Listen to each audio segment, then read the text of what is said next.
Order. I understand the next call is a split call. 5 minutes, Jan Logie. Kia ora, Mr Speaker. In the words of Russell Norman, the 2014 election offers New Zealanders the opportunity to make history by electing the first strong, green, genuinely progressive government in more than a generation. In my words, the next wave of progressive change that is sweeping the world is promoting protection of the environment and challenging violence against women and children.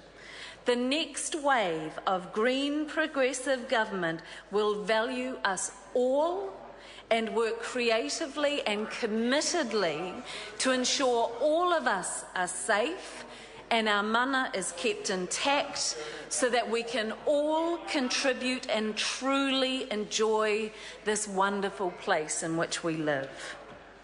In New Zealand, we do have a terrible problem. All too many of our women and children, and occasionally men, are hurt or killed through domestic violence and sexual violence.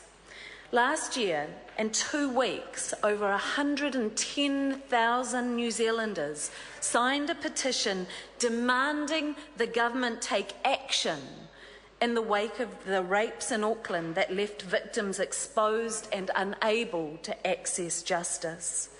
And last year, and again this year, there has been a public outpouring of grief and bewilderment at the deaths of women and children who should have been protected by our systems.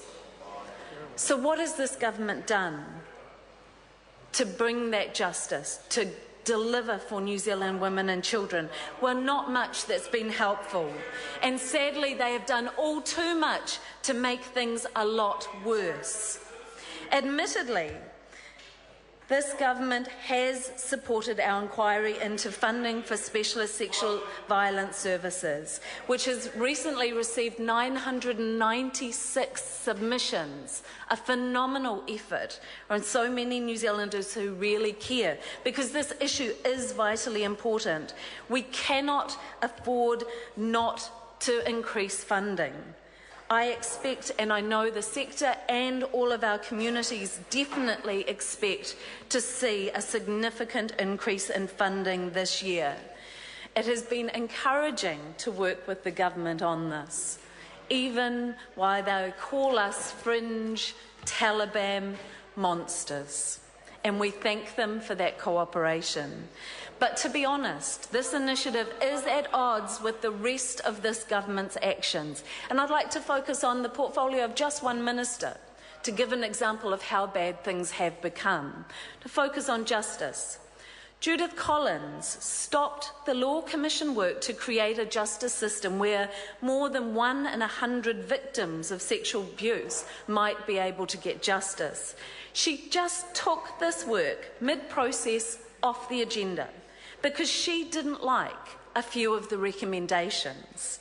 She changed the Evidence Act to make it more difficult to take cases to court that rely on he said or she said evidence, i.e. mostly domestic violence and sexual violence cases.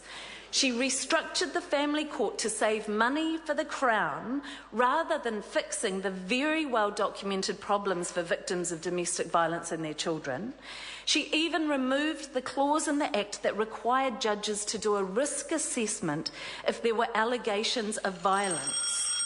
And she made New Zealand one of the only countries in the world to ban lawyers from parts of the process in the family court, and considered that in the context of domestic violence and what that will mean for those women and their children. And while she added economic abuse to this Act, that was done knowing that the provision against psychological abuse is failing miserably, and in that context this provision has very little chance of making a difference. She made cuts to access to legal aid, which means some women are now paying thousands of dollars, putting liens on their houses to be able to get protection orders. She introduced fees of around $900 to even access the courts. This is what this government's commitment is to the safety of women and these children.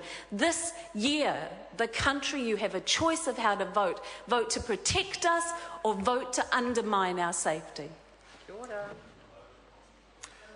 I call Stephen Browning. Mr. Speaker, this year we're looking forward to a change in government, but there are things this government can do ahead